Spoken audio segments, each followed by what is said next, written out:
इतना प्यारा मौसम मुझे भी नहीं पता था। वाओ क्या मौसम हो रहा है, इतने प्यारे स्मोक। और ये है मेरे अम्मी के जहेज़ के कपड़े जो कि उन्होंने अपनी शादी के टाइम लिए थे। अस्सलाम वालेकुम, welcome back to my channel. कैसे हैं आप सब? उम्मीद करती हूँ ठीक ठाक होंगे। तो जी आज के दिन हो रहा है, ये देखिए मैं दिखा रही हूँ आपको कितना स्मोक हो रहा है। और आज के दिन मेरे हस्बैंड जा रहे थे अपनी बहन के वलीमे पर। सो ये है कि स्मोक की वजह से, अचानक से स्मोक की वजह से उनका लेट हो गया। ये उनकी गाड़ी है, देखें रेंट पे करवाई है और वो जा रहे थे अपनी अम्मी को और कुछ रिश्तेदारों को लेकर।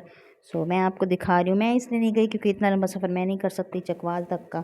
सो फिर उसके बाद हमने, मेरे बच्चे उठे हैं, नाश्ता किया है। ये मेरे घर रूम का हाल मैं आपको दिखा रही हूँ कि कैसा हाल हो रहा है। फिर मैंने निकाला अपनी अम्मी का पुराना बक्सा, जिसमें मैंने सोचा क्यों ना आपको अपनी अम्मी के जहेज़ के कपड़े दिखाऊं और कुछ सेटिंग भी कर लूं, अपने बच्चों के सर्दियों के कपड़े भी निकाल लूं। क्योंकि सर्दी आ गई है और इतना अजीब सा मौसम हो रहा है कि समझ में नहीं आ रहा बंदा गर्मियों के कपड़े पहने या सर्दियों के कपड़े पहने। अच्छा जी, तो यहाँ ये मैं दिखा रही हूँ, मैंने खोलते साथ ही आपको दिखाया अम्मी के कुछ कपड़े जो कि बहुत ही खूबसूरत, जिन पे डिज़ाइनिंग हुई हुई है।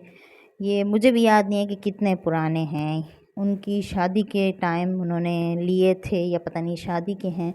हाँ मुझे लगता है ये शादी के कपड़े हैं। तो ये उनके कुछ सूट हैं और इसमें पर्स हैं, इसमें कुछ ख़त वगैरह भी निकले हैं जो मेरी अम्मी अपने भाई को, जो कि मेरे मामू हैं, उनको लिखा करती थी। और ये है हमारा, जो जब हम यहाँ कराची में थे, कराची में तो हमारे स्कूल की कुछ पुरानी यादें, जो स्कूल के एडमिशन के टाइम पे फ़ीसेस वगैरह दी जाती हैं। और ये इतनी सारी चीज़ें मैं दिखाई, ये देखिए मेरी अम्मी का पर्स है, कितना खूबसूरत है। उस टाइम ये सारी चीज़ें हुआ करती थी। आज वही पुरानी चीज़ें फिर से रीयूज़ हो रही हैं, पुरानी वही चीज़ें आ रही हैं, जैसे गोटे का काम है और सीक्वेंस का काम है, वही सारा पुरानी चीज़ें आ रही हैं। तो यहाँ मैं दिखा रही हूँ आपको, ये मेरे अब्बू का है पासपोर्ट, जो कि उन्होंने काफ़ी टाइम पहले बनवाया था। और ये मेरी अम्मी का कुछ सामान ग्रीन कपड़े, ब्लू कपड़े और बहुत प्यारे प्यारे कपड़े, कुछ ऐसी चीज़ें जो हमने पहले कभी नहीं देखी थी। सो ये वो कप है जो मेरी अम्मी के टाइम पे मेरी नानी ने उनको लेकर दिया था। ये कप आज भी, इसका सेट मेरे पास पूरे कप्स का मौजूद है। सो ये हैं कुछ तस्वीरें मेरे मामू की जो उनकी जवानी की हैं, उनकी शादी के टाइम की। और ये सारी चीज़ें निकालने के बाद इतनी खुशी, ऐसी अजीब सी खुशी होती है, ऐसा लगता है जैसे मैं बहुत ही पुरानी किसी सदी में चली गई हूँ। और ये सारी चीज़ें दिखा रही थी मैं आपको। यहाँ ख़त हैं, यहाँ बहुत सारे पासपोर्ट हैं, बहुत सारी चीज़ें हैं और समझ में नहीं आ रहा था कि मैं क्या देखूँ, क्या रखूँ, क्या अपने पास रखूँ। खैर इन सारी चीज़ों को मैं फेंकूँगी तो नहीं, क्योंकि ये मेरी अम्मी की बहुत बहुत पुरानी यादें हैं।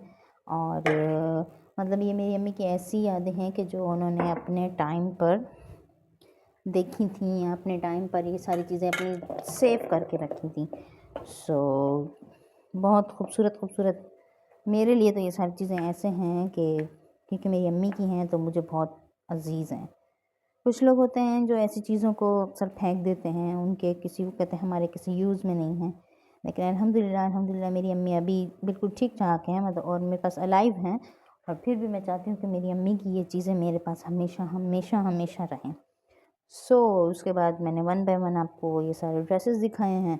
ये सारे ड्रेसेस इतने प्यारे, इनके ऊपर इतनी प्यारी एम्ब्रॉयडरी, इतना प्यारा सीक्वेंस और गोटे का काम हुआ हुआ है। मतलब उस टाइम पे भी आप देखें ना कि इतना प्यारा ये गोटे का काम चलता था और लोग पहनते भी थे। और आज कल ये ऐसा रिवाज हो गया है कि लोग माइयों में, मेहंदी में यही पुराना गोटे का काम करवाते हैं और प्यारे प्यारे ड्रेसेस वगैरह बनवाते हैं। ये मेरी अम्मी का वो प्यारा सा पर्स है जिसमें से पता नहीं क्या क्या अब्बू के पासपोर्ट वगैरह और चीज़ें निकली हैं। इन सारी चीज़ों को मैं अपने पास सेफ रखूँगी। और ये है वो कप, स्टील का कप का ये सेट है जो कि मेरी अम्मी को अम्मी ने, मतलब मेरी नानी ने दिया था। बाकी यहाँ पे मैं पूरी सेटिंग वगैरह करके उन सारे कपड़ों को रखूँगी। फिर सोचूँगी कि इस बॉक्स में और क्या रखूँ, क्योंकि अभी आ गई है सर्दी और सर्दी में मेरे बच्चों के सर्दियों के कपड़े भी निकलेंगे और गर्मियों के कपड़ों के लिए ये है कि ये है कि गर्मियों के कपड़े फिर दोबारा जाएंगे कहीं सेफ़ होने के लिए। तो ये बाकी अम्मी का ये सामान रख रही हूँ मैं, और आहिस्ता आहिस्ता ये चीज़ें रख रही हूँ सारी सेट करके कि दोबारा से कभी मुझे कभी देखनी हो या कभी इन चीज़ों को देखने का शौक़ हो तो मैं ऐसे ही खोल के रख लूँ। ये अम्मी के सारे कपड़े मैंने सेट करके रखे हैं। मैं आपको दिखाऊँगी कितने प्यारे प्यारे ड्रेसेस थे, इतने प्यारे प्यारे ड्रेसेस के मुझे ख़ुद भी दिल चाह रहा था कि मैं पहनूँ, लेकिन क्या करूँ, मैं वेट मेरा थोड़ा ज़्यादा है और मैं पहन नहीं सकती। सो यहाँ पे मैंने अलग किए हैं अपने बच्चों के कपड़े, जो कि अब सर्दी आ गई है तो ज़ाहिर सी बात है 2-2 3-3 चीज़ें तो पहनेंगे। तो ये है कि इतने सारे कपड़े मैंने एक साइड पे किए हैं। मैंने कहा इन कपड़ों को एक साइड पे करूं और अपने बैग वगैरह खाली करूं। फिर उसके बाद मैं आपको दिखाऊंगी अपना जो बच्चों के मैंने कपड़े निकालने के बाद उनको मैंने कैसे सेट किया है और इस बैग में मैंने क्या क्या रखा है। यहाँ मैं आपको दिखा रही हूँ अपने वो ड्रेसेस जो मेरे शादी से पहले मैंने अपने लिए थे कि मैं अपने साथ लेकर जाऊंगी एज़ जिसको जहेज़ बोलते हैं। लेकिन वैसे जहेज़ तो बहुत बड़ी लानत है, लेकिन आजकल का दौर ऐसा है कि अगर कोई लड़की जहेज़ ना भी लाए, मतलब सामान ना भी लाए, तो मतलब उसको बुरा समझा जाता है कि ये तो कुछ लाई नहीं है। मतलब कुछ बहुत अच्छा ससुराल होता है शुरू शुरू में कि हाँ ये अगर कुछ नहीं लाई तो कोई मसला नहीं है, लेकिन बाद में आहिस्ता आहिस्ता चीज़ें निकलती रहती हैं कि फ़लाँ ये भी चीज़ नहीं लाई तो हम क्यों दिला के दें। मतलब बहुत सारी बातें निकलती रहती हैं। वैसे जहेज़ लानत है, लेकिन क्या करें, माँ बाप अपनी बेटी को हर वो चीज़ देने की कोशिश करते हैं कि वो बिल्कुल उनको कोई तकलीफ़ ना हो, लेकिन अल्लाह मियाँ सब की बेटियों के नसीब अच्छे करे। खैर ये मैं अपने ड्रेसेस आपको दिखा रही हूँ। ये ड्रेस मेरा मोस्ट फेवरेट है, ये मैंने अपने भाई की शादी पे भी पहना था और ये मेरा ड्रेस ससुराल से था। और इतने प्यारे प्यारे ड्रेसेस हैं। कुछ ड्रेसेस ऐसे हैं जो मुझे आते हैं और कुछ ऐसे हैं कि जो मुझे बिल्कुल नहीं आते। ये मैंने इस बैग में रखा है सामान, इसमें कुछ कपड़े मतलब पुराने कपड़े रखे हैं, कुछ न्यू रखे हैं, कुछ ऐसी चीज़ें भी रखी हैं जो कि मुझे यूज़ में नहीं थी। बैग खाली किए हैं मैंने, वो इसलिए खाली किए हैं कि कभी मतलब कोई चीज़ रखनी पड़ जाती है। माम माम माम माम माम माम। बाकी मैं आपको दिखा रही थी कि ये हमारा बाहर का एरिया, आज धुंध थी, मतलब स्मोक इतना ज़्यादा था तो धूप नहीं निकली थी।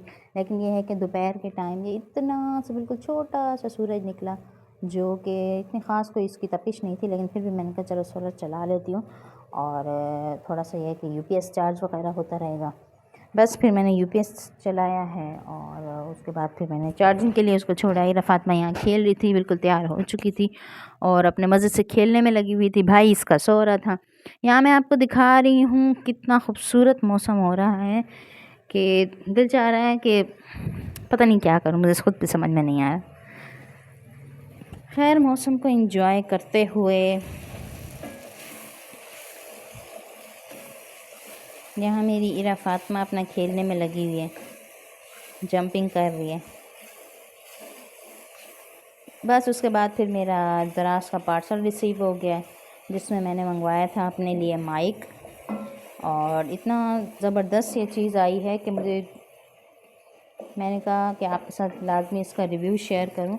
मतलब इसकी लेंथ इतनी अच्छी है और ये मोबाइल के साथ अटैच हो जाता है और बहुत अच्छा मतलब वर्किंग करता है। इसको टिकटॉक माइक भी कहते हैं, इसको यूट्यूब माइक भी कहते हैं। मतलब ये ऐसा पार्सल है कि हर टिकटॉकर के पास मतलब होता है और हर यूट्यूबर के पास होता है। मैं यूट्यूबर तो नहीं हूँ, बस छोटी सी कभी वीडियो बना के अपलोड कर देती हूँ, लेकिन ये है कि ये मस्त होता है, इससे बहुत क्लियर साउंड आता है। बाकी मिलते हैं नेक्स्ट व्लॉग में, अपना ख्याल रखिएगा। अल्लाह हाफिज़।